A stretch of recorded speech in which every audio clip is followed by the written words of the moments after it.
போற இன்னைக்கு? இன்னைக்கு பன்னீர் பிரியாணி பண்ண போறேம்மா. டம் பிரியாணி. சரி, எத்தனை பாக்கெட் பன்னீர் எடுத்திருக்க? 2 பாக்கெட் எடுத்திருக்கேன்.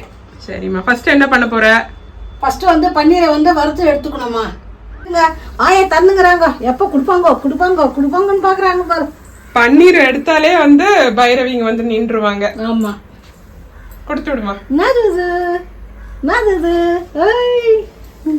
போய் சாப்பிடு போ. 1/2 டீஸ்பூன் எண்ணெய் ஊத்திக்கிறேன்.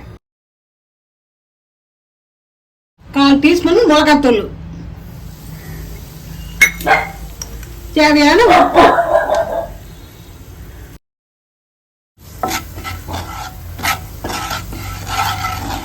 இதெல்லாம் பன்னீரை கொட்டிக்கணும். எவ்வளவு நிமிஷமா இந்த பன்னீரை வந்து நீ ஃப்ரை பண்ணுவ? நீ 3 நிமிஷம் பண்ணுவேன். இந்த பன்னீரெல்லாம் நான் பார்த்ததே கிடையாதுமா, நான் செய்ததும் கிடையாது. எப்பவும் என் பசங்க வந்த பிறகு தான் கத்துக்கணும். இதெல்லாம் அவங்க சொல்லி கொடுப்பாங்க, நான் கத்துக்குவேன். இதெல்லாம் அந்த காலத்துல யாருமா செய்யறாங்க? சோறு ஆக்கணுமா, கூழ் ஆக்கணுமா, காரக்குழம்பு வச்சோமா, ரசம் வச்சோமா, சாம்பார் வச்சோமா, அது சாப்பிட்டு அவங்கவுங்க வேலைக்கு போயிடுவாங்க. இது கழனிக்கு சாயந்தரம் தான் வந்து அடுப்பு மணி 4 மணிக்கெல்லாம் வீட்டுக்கு வந்துடுவோம். என்ன சமையல் பண்ணுறவங்க 4 மணிக்கு வீட்டுக்கு வரணும். மிச்ச பேர்லாம் வந்து 6 மணிக்கு தான் வருவாங்க. வந்து சமையல் அவங்க வரதுங்காட்டி பண்ணிடணும்.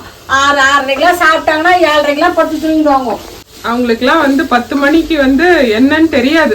ஆமா, அத்தனை தூக்கம் போட்டுருப்பாங்க. போட்டுருவாங்க. நாங்க ஒரு நாள் ஊரு கல்யாணம் ஆயிட்டு நானும் எங்க வீட்டுக்காரன் போறோம் 7:30 மணிக்கு பஸ்ஸுக்கு. எங்க அப்பா தூங்கிட்டாரு பொழுது. யாராவ மணி 10 இன்னத்துக்கு எவனோ வந்து கழுத்தாட்டுறாண்டா அப்படின்றாரு.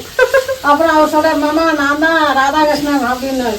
என்னப்பா இன்னத்துக்கு 7:30 தான் மாமா ஆகுது, 7:30 ஆகுது அப்படின்றாரு. 7:30 அவங்களுக்கு 10 மணியா தெரியுது. ஆமா, அந்த மாதிரி எல்லாம் படுத்துருவாங்க அவங்கெல்லாம். காலையில எத்தனை மணிக்கு எந்திரிப்பாங்க? காலைல மணி 3 மணிக்கு எழுந்துருவாங்க. அதனாலதான் அவ்வளவு சீக்கிரம் அவங்களுக்கு தூக்கம் வந்துருது. 3 மணிக்கு 5:30 3 மணிக்கு எழுந்தாங்கன்னா பல்ல தேய்ச்சிட்டு ஏர் ஓட்டு போறது, காலைக்கு சீக்கிரம் போறது, மாட்டை அவுக்குறது, தண்ணி காட்டுறது 5 மணி ஆயிடும். அதுங்காட்டியும் 8 மணி ஏர் ஓட்டுறதுக்கு மாட்டுக்கு தண்ணி காமிச்சு தான் ஓட்டிக்கிட்டு போவாங்க. இந்த பன்னீர் அப்படியே தட்டில் மாற்றி வேண்டியதுதான். இது வந்து பன்னீர் நைட்ல ஒன்று ஒரு வாரமா வாங்கி வச்சுனாங்க, ஒரு வாரத்துக்கு முன்னாடி. அது நல்லா இருக்கு. இன்னைக்கு காலையில் வாங்கிட்டு வந்தாங்க, அது கொஞ்சம் பொடி பொடியா ஆயிடுச்சு. ஏன்னா அது ஃப்ரிட்ஜில் இருந்தால் கல்லாட்டுறக்கும் நல்லா இருக்கும். அங்கேயும் ஃப்ரிட்ஜில் தான் இருந்தது, கூலிங் கம்மின்னு நினைக்கிறேன். கூலிங் கம்மியா என்ன தெரியல, அது மாதிரி ஆயிருக்கு. இப்போ என்ன பண்ணனா 2 டீஸ்பூனுக்கு எண்ணெய் ஊற்றிக்கணும். டீஸ்பூன் தானா?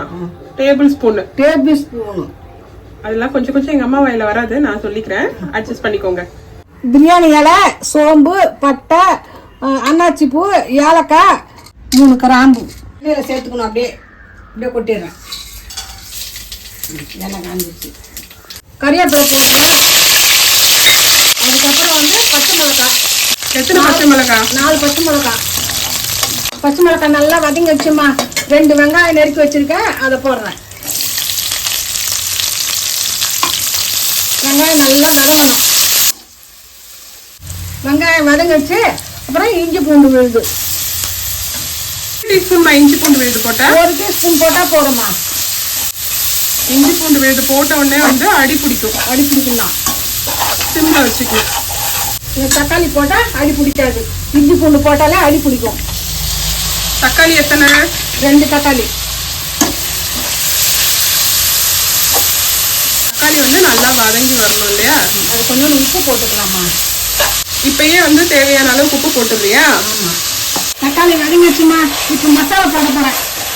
1 டீஸ்பூன் மிளகாத்தூள், தனியாத்தூள் 1 teaspoon, garam masala 1/4 teaspoon, 1/4 teaspoon மஞ்சத்தூள். எல்லாத்தையும் கலர் ஊற்றணும். எல்லாத்தையும் வதக்கிட்டேன். இப்போ வந்து புதினா போட போறேன். எவ்வளோ புதினா? 1 கைப்பிடி அளவுக்கு புதினா. புதினா நல்லா வதங்கிடுச்சு. 3 டீஸ்பூனு தயிர் போட்டுக்கிறேன். எண்ணெய் நல்லா பிரிஞ்சு வரணும். 2 நிமிஷத்துக்கு அப்படியே விட்டுடலாம். இப்போ வந்து நான் ஜீரக சம்பா அரிசியில் தான் நான் பண்ணுறேன். என் சின்ன பொண்ணுக்கு வந்து பாத்மதி ரைஸ் பிடிக்கல, அதனால இந்த ஜீரக சம்பாவில் பண்ணுறேன். டம்ளரில் தான் நான் 2 டம்ளர் எடுத்திருக்கேன். 1க்கு 2.25 தண்ணி வைக்கணும். எண்ணெய் நல்லா பிரிஞ்சு வந்துருச்சு. இப்போ தண்ணி சேர்த்துக்கலாம்.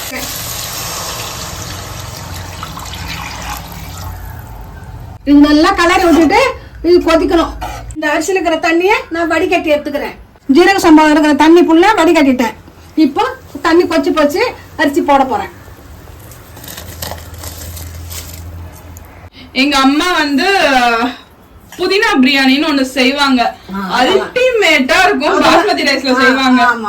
செம்மையா இருக்கும். ஃபர்ஸ்ட் நான் கத்துக்கிட்டதே அது எங்க அம்மா கிட்ட தான். ஆனா எங்க அம்மா எதுல இருந்து கத்துக்கிட்டாங்கன்னு எனக்கு தெரியல. நானா கத்துக்கிட்டேன். எங்க அம்மாக்கு வந்து யாரும் சொல்லி எல்லாம் கொடுக்கறதுலாம் இல்ல. அவங்களா வந்து மனசுல என்ன வருதோ அதை நான் செய்வேன். அதுக்கப்புறம் எங்க அம்மாவோட கோவக்காய் ஃப்ரை செய்வாங்க. அது வந்து புது யுகம்னு சொல்லிட்டு ஒரு சேனல் இருக்கும். அதுல வந்து என்னமா சமையல், அது ஏதோ சமையல் ப்ரோக்ராம். அந்த சமையல் ப்ரோக்ராம்ல வந்து எங்க அம்மா ஆத்தம்மா வந்து பண்ணாங்க. அதை வச்சு நான் பார்த்து பண்ணேன். சூப்பரா செய்யும் எங்க அம்மா. அதெல்லாம் அருமையா. இந்த பன்னீருங்கள போட்டுறேன்.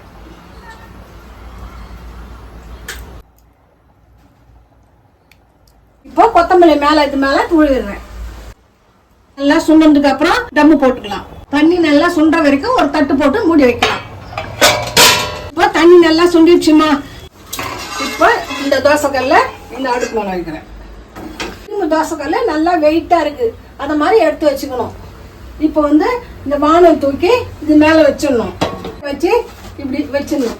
இந்த இலை மந்தார இலை இல்லைன்னா வாழை இலை. எங்ககிட்ட வந்து வாழை இலை இல்லாதனால நாங்க மந்தார இலை வந்து யூஸ் பண்றோம். தட்டு வைக்கிறேன். தட்டு போட்டு மூடிட்டு அது மேல ஒரு வெயிட் வச்சிடலாம். இந்த வெயிட்டை தூக்கி வச்சிடலாம். இப்போ வந்து நம்ம 10 நிமிஷம் டம் போடலாம். இப்போ வந்து சிலுவை வச்சிடணும். அடுப்பு ஃபுல்லா வைக்க கூடாது. ஃபுல்லா வச்சா என்ன ஆகும்? தீஞ்சி போயிடும். ஓகே, அவ்வளவுதான். 10 நிமிஷம் கழிச்சு திறந்துட்டா பிரியாணி ரெடி. இதுல வந்து 2 தடவை எடுத்து கலரி விட்டுக்கணும். 10 நிமிஷம் ஆயிடுச்சுமா. 2 டைம் கலரி விட்டேன். ஆஃப் பண்ணிடுறேன். செமையா இருக்கு. வேணும்னா ஒரு நெய் இருந்ததுன்னா 1 டீஸ்பூன் மேல போட்டுக்கலாம். இல்லைன்னா பரவாயில்ல, போட்டா டேஸ்ட் சூப்பரா இருக்கும். அவ்வளவுதான்.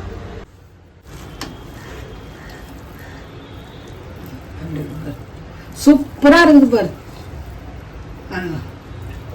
எப்படி இருக்கு பாரு. இந்த பிரியாணிக்கு வந்து டைட் டிஷ் வந்து சைட் டிஷ் இல்ல, சைட் டிஷ். சைட் டிஷ் வந்து தயிர், கெட்டியான தயிர் வந்து தயிர் பச்சடி. தயிர் பச்சடி, வெங்காயம், இது மல்லி போட்டு ஏற்கனவே லைட்டா உப்பு போட்டு வச்சிருக்கேன். இதை கொட்டிக்க வேண்டியதுதான். ஒரு வெங்காயத்தை சின்ன சின்னதா நறுக்கி வச்சிருக்கேன். கொத்தமல்லி வேணும்ன்றவங்க போட்டுக்கலாம், வேணாம்னா விட்டுடலாம். கொத்தமல்லி போட்டாலும் நல்லா தான் இருக்கும். அவ்வளவுதான், ரெடி. சாப்பிட்டு எப்படி இருக்குன்னு சொல்றேன். சாப்பிடுறதுக்கு பசியோ பசி, சீக்கிரம் சாப்பிட்டு சொல்லு. பசி அடிக்குதுமா.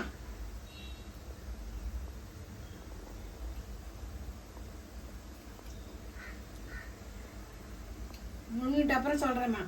சூப்பரா இருக்குதுமா. ஒரு குறையும் கிடையாது. உப்பு எல்லாம் கரெக்டா இருக்கு. அதே மாதிரி ட்ரை பண்ணி பாருங்கம்மா. சாப்பிட்டு பார்த்து சொல்லுங்கம்மா.